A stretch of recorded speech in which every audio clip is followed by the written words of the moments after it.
Hello and welcome. This is the second part of the chapter Globalization. In the first part, we have done the meaning of globalization, causes of globalization, and the economic and political consequences of globalization. Now, in this part, I'm going to start with the cultural consequences and then we'll talk about opposition to globalization and India. Okay, so this almost the rest of the chapter I'll try to cover up in this part. Let's begin. Cultural consequences of globalization. Now you have seen the two aspects of globalization, economic and political, and the consequences of it, that is the positive consequences and the negative consequences. In terms of culture also, in this area of culture also, we start with the negative consequence first. So the negative consequence is cultural homogenization. Remember that this is a very important topic from this chapter. Most of the time, this only is asked cultural homogenization and cultural heterogenization from this chapter. So understand it well. So cultural homogenization simply means that the differences or diversities in culture that is withering away. तो जितना different culture हमको देखने को मिलता था, diverse culture, बिल्कुल colourful, वो अब विदर अवे हो रहा है और उसकी जगह एक कल्चर ही डोमिनेट कर रहा है. And this one culture that is dominating the world, that happens to be the Western culture or the American culture. ठीक है, तो ये American culture all over the world dominate कर रहा है. इसमें अगर आप इसको आपको याद हो, हेजमनी वाले चैप्टर में आप लोगों ने सॉफ्ट पावर हेजमनी पढ़ी थी. Soft power means power in cultural areas. Fine. तो ये that is it, this aspect of globalization is linked with the soft power hegemony. We see it associated with it. So soft power hegemony में हम लोग ने ये पढ़ा था कि जो हेजमन है, जो कि सुपर पावर है, उसका कल्चर डोमिनेटिंग कल्चर हो जाता है और ये डोमिनेटिंग कल्चर जो हेजमन है उसको पॉलिटिकली और इकोनॉमिकली हेल्प करता है. Okay, so the culture of the dominant society leaves its imprint on the less powerful society and the world begins to look more like the dominant power wishes to be. Okay, तो जो ये American culture है, अब जैसे इसको एक example से समझिए कि because of this American culture, your dressing, the way of dressing has changed. Okay, and your likings in terms of what to eat has also changed. ठीक है, तो आप वेस्टर्न ड्रेसेस ज़्यादा प्रेफर करते हैं और वो वेस्टर्न ड्रेसेस जो कि ब्रांडेड हों from the MNCs which are based in the western countries. ठीक है, उसके अलावा ईटिंग इन मैकडोनल्ड्स और पिज़्ज़ा हट्स और सबवेज. ठीक है, तो ये सारे, इससे होता क्या है, इससे जब आप इन चीज़ों को खरीदते हैं, when you become their consumer, then your money is basically going flowing towards the western countries. ठीक है, so through this cultural dominance, who is being benefited? Economically, the Western countries are being benefited. Number one. Number two, everybody is moving in that direction. ठीक है ना, बहुत ही ये common देखने में आता है कि अगर आप यंगर जनरेशन में स्कूल्स एंड कॉलेजेस में एक कॉमन सी चीज़ है that if you wear a salwar kurta a day, your friends start asking what's special about today, why you are wearing this, is it your birthday और is some special occasion. Okay, तो इस तरह की, तो ये एक जो हमारा कॉमन कल्चर है वो वेस्टर्नाइज हो गया है काफ़ी ज़्यादा. इसी को कहते हैं होमोजेनाइजेशन. ठीक है, तो हमारी जो रीजनल डाइवर्सिटी हुआ करती थी, जो हम डिफरेंट कल्चर्स के ड्रेसेस पहनते थे, खाना खाते थे, अब हर जगह वही. जैसे आप अगर इस फोटो में देखें, मुझे बहुत अच्छी लगी थी, ये मैकडोनल्ड्स का सिंबल है और ये एक रीजनल लैंग्वेज में मैकडोनल्ड्स लिखा हुआ है. तो ये क्या शो करता है, that in all the regions the one thing that is dominating is the Western culture. Okay, so sometimes it is also called McDonaldization, a term that is associated with cultural homogenization, that that denotes cultural homogenization. So it is a dangerous thing. We don't realize it, but it is a dangerous thing. I told you how economically also it is dangerous, and it is dangerous for the rich cultural diversity. Okay, this diversity will wither away if this homogenization will continue. Okay, so the Western culture has become the most fascinating culture, and the societies are moving more and more towards westernization. Now this is the negative impact of globalization, and this has all globalization has helped to do that. ठीक है, अब हम देखते हैं इसका positive impact. तो globalisation का positive impact जो दूसरा side, the other story, the other side of the picture is cultural heterogenisation. Heterogenisation, hetero means होता है डाइवर्स, ठीक है, होमो मीन्स होता है सेम. तो heterogenisation, because of globalisation, new types of fusion cultures are emerging, as you can see in the pictures here also. So new types of clothing habits have come west, that is called Indo-Western. तो अगर आप ये देखिए, typical Indo-Western attire है. उसके बाद आप अगर विमेन वेयर में देखिए तो भी Indo-Western is very much in trend. Then if you see the fusion food, a very good example of this is tandoori momo, something I heard. So that is momos, but Indianized momos. Okay, so this fusion food habits are emerging. Okay, all this, what does it denote? कि आपका जो existing culture था, fusion की वजह से नए नए cultures निकल रहे हैं. ठीक है, तो आपने निकाल दिया एक Indo western, Indo Chinese, Indo Thai. Okay, so इस तरह का ये हेट्रोजनाइजेशन हो रहा है, और भी डाइवर्सिटीज जो हैं वो ऐड हो रही हैं.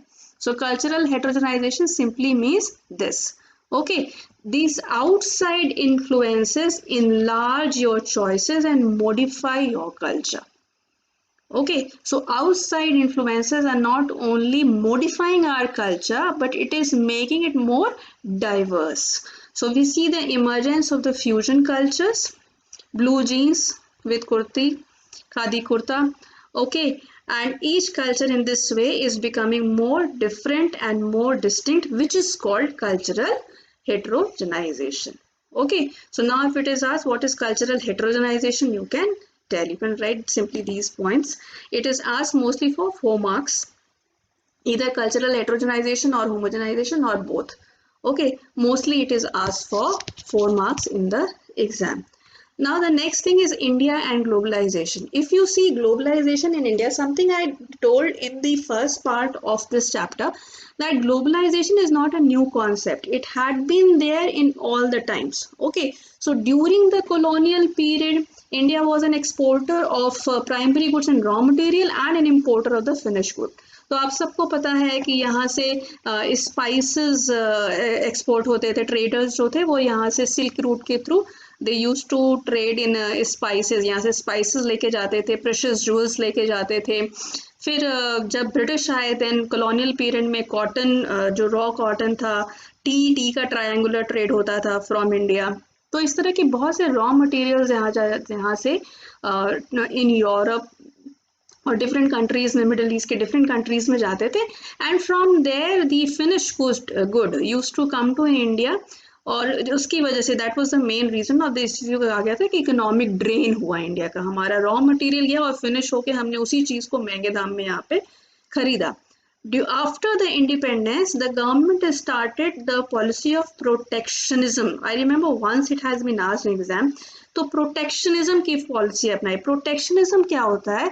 When the government protects its own home industries by imposing restrictions on imports.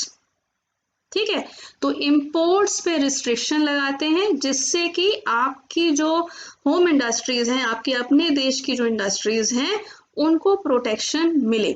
अब ये किस तरह से वर्क करता है? इंपोर्ट पे वो क्या करेंगे कि टैरिफ बढ़ा देंगे. Okay, so if you increase tariff on import, tariff मतलब टैक्सेस, तो टैरिफ अगर आप इंपोर्ट्स पे इंक्रीज कर देंगे या फिर इंपोर्ट्स रेस्ट्रिक्ट कर देंगे तो उससे क्या होगा कि इंपोर्ट का जो प्राइसेस है, जो भी बाहर से चीज़ें आ रही हैं उनका प्राइसेस हाई हो जाएगा। जब वो प्राइस हाई हो जाएगा और हमारी होम इंडस्ट्रीज का प्राइसेस जब कम रहेंगे तो हमारे जो प्राइसेस हैं that will become more competitive in comparison to the imports, and in this way the home industries will get a boost. Okay, so since there was a need of giving impetus to the home industries, therefore the government followed the policy of protectionism during after the independence of India. उसके बाद 1991 में there was a major policy change. In 1991 we adopted liberalization. Indian economy को पूरा liberalise किया because उस समय economy बहुत ही crisis में आ गई थी. The foreign exchange reserve for India was reduced a lot, had been reduced, और हमारी गवर्नमेंट को इवन गोल्ड को मॉर्गेज करना पड़ा था, सोना गिरवी रखना पड़ा था.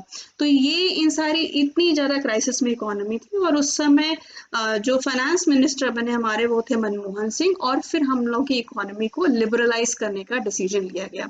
तो लिबरलाइज करने में क्या होता है इकोनॉमी का, एफडीआई अलाउ कर देते हैं, फॉरेन डायरेक्ट इन्वेस्टमेंट, और जो आपकी लाइसेंसिंग रिजीम है उसको लीनियंट कर देते हैं, मतलब जो इंडस्ट्रीज की लाइसेंसिंग है वो लीनियंट हो जाती है, और जो टैरिफ इम्पोज होता है बाहर से आने वाली चीज़ों पर उन रिस्ट्रिक्शंस को कम करते हैं. तो एफडीआई की वजह से बहुत सी एमएनसीज इंडिया में आई और उन्होंने यहाँ पे अपनी प्रोडक्शन यूनिट सेटअप की और यहाँ पे जॉब एम्प्लॉयमेंट जनरेट हुई. तो जब एम्प्लॉयमेंट जनरेट होती है तो ऑटोमेटिकली इकोनॉमी में जो है वो बूस्ट आता है. एम्प्लॉयमेंट जनरेट होगी तो इनकम बढ़ेगी, इनकम बढ़ेगी तो डिमांड बढ़ेगी, डिमांड बढ़ेगी तो प्रोडक्शन बढ़ेगा.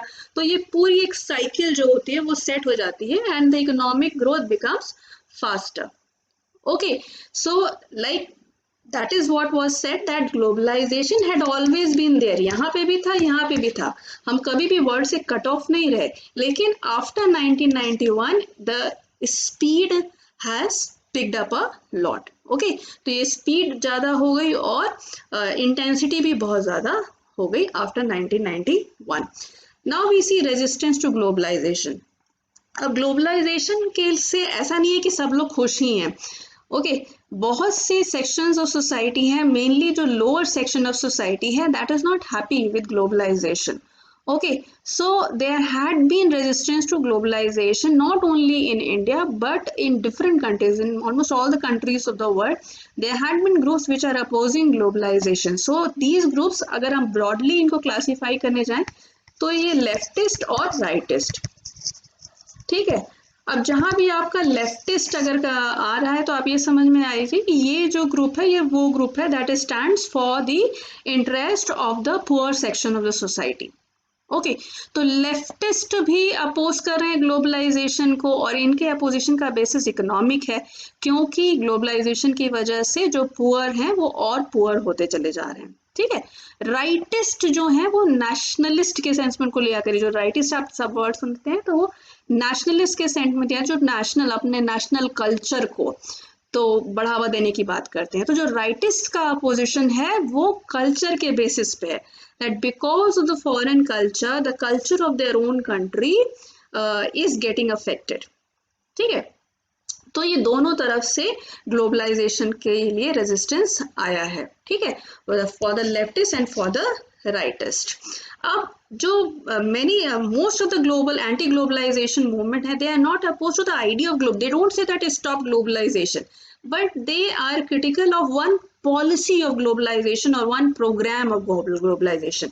तो जैसे कि जो कल्चर जो राइटिस्ट हैं वो कहते हैं कि आपने मीडिया में सारे फॉरेन चैनल्स को एंट्री दे दी है.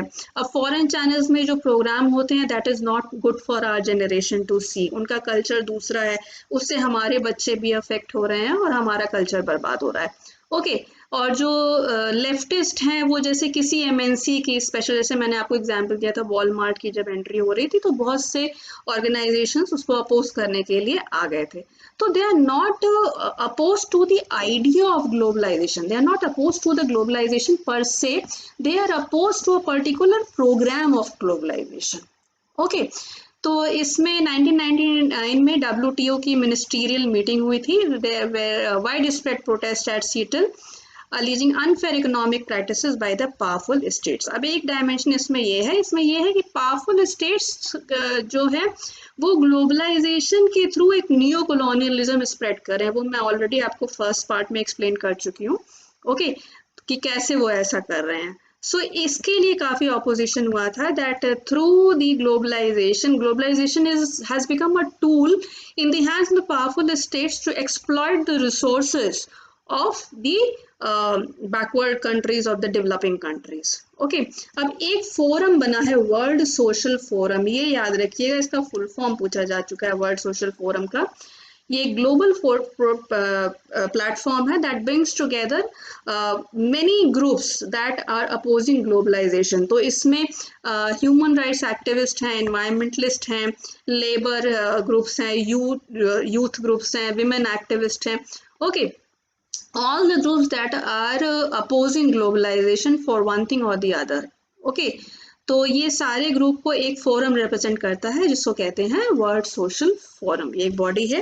Now we will see globalization and India, resistance to globalization in India, that in India how globalization has been, from where resistance is coming now। So already I told you from the leftist and from the rightist। so left wing से भी आ रहा है और right wing से आ रहा है। तो protest have come up from forum like Indian social forum. आपने अभी वर्ल्ड सोशल फोरम देखा, on the same line Indian social forum बना है जिसमें कि लेफ्टिस्ट ग्रुप्स हैं जो उसको रिप्रेजेंट कर रहे हैं। इसमें ट्रेड यूनियंस हैं, फार्मर यूनियंस हैं, and they are organising protest against the entry of the MNCs into the retail sector. तो रिटेल सेक्टर में जब फार्मर यूनियंस आ जाती हैं, तो रिटेल सेक्टर में जब MNCs आ जाते हैं, सॉरी, तो उसकी वजह से फार्मर्स, जो लोकल फार्मर्स हैं, उनको बहुत नुकसान होता है। तो उसकी वजह से उसका अपोजिशन ग्लोबलाइजेशन को वो लोग अपोज कर रहे हैं, MNCs की एंट्री को अपोज कर रहे हैं, ठीक है। तो इसमें कुछ एस्पेक्ट्स हैं इसके, जैसे कि patenting of certain plants like neem, ये बहुत इस पे हो हल्ला हुआ था कि नीम तो इंडिया का, आप समझ लीजिए वेदों में इसका जिक्र है, अथर्ववेद में भी नीम का जिक्र है, तो अब उसको अमेरिका ने पेटेंट कर लिया, फाइन। तो ये इससे भी काफ़ी ऑपोजिशन इसको मिला था कि मतलब एक प्रोडक्ट जो हमारा है उसको आपने पेटेंट कर लिया और हम उसी के लिए अब पैसे भरेंगे। So this type of tactics are being adopted by the strong and powerful nations, and that is the reason why there are resistance against the practices of globalization। और राइट विंग जो है they have particularly objected to the cultural influence. उनका ये कहना है कि जो western culture है उसकी वजह से हमारा इंडियन कल्चर बर्बाद हो रहा है। So they are opposing the availability of foreign TV channels in India. They are opposing Valentine's Day celebrations or any such celebrations, westernization of the dress taste of the girl students। तो आपने बहुत सा अभी इधर news सुना होगा कि कई यूनिवर्सिटीज़ ने रिस्ट्रिक्शंस लगा दी हैं कि गर्ल्स के लिए ये ड्रेस कोड होना चाहिए, वो ड्रेस कोड होना चाहिए, और इन सब पे प्रोटेस्ट आए दिन होते रहते हैं। सो in nutshell, this is it, that in India the resistance has been mainly from the left wing and the right wing। So this is all in the chapter. The chapter is not very big, it's a small chapter, and most of the thing you already know। You just need to learn a few facts and just need to organize your answer properly from the point of view of your exams, okay। Otherwise this is a very general chapter and that's why it got finished in 2 videos only। So next I will be doing the second chapter of the second book, Indian politics book, fine। So just keep watching the channel and keep giving your comments and feedbacks। Thank you so much for watching।